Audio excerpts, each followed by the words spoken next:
Ini alasan mengapa Baradae tak terluka dalam baku tembak dengan Brigadir J. Suasana hidup mati.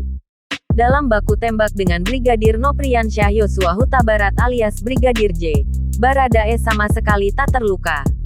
Kuasa hukum Baradae, Andreas Nahot Silitonga pun menyinggung kondisi Brigadir J saat peristiwa terjadi di rumah Irjen Verdi Sambo pada Jumat tanggal 8 Juli tahun 2022. Andaikan dugaan pelecehan itu benar terjadi, kata Andreas, kondisi inilah yang membuat mendiang Brigadir J tergoncang. Ada peristiwa sebelum tembak-menembak itu. Kalau benar ada tindakan pelecehan seksual, Anda bisa bayangkan kondisi goncangan yang sedang dialami almarhum. Sebab, lanjut Andreas, Brigadir J harus menghadapi sejumlah hal untuk mempertanggungjawabkan perbuatannya terhadap Putri Chandrawati.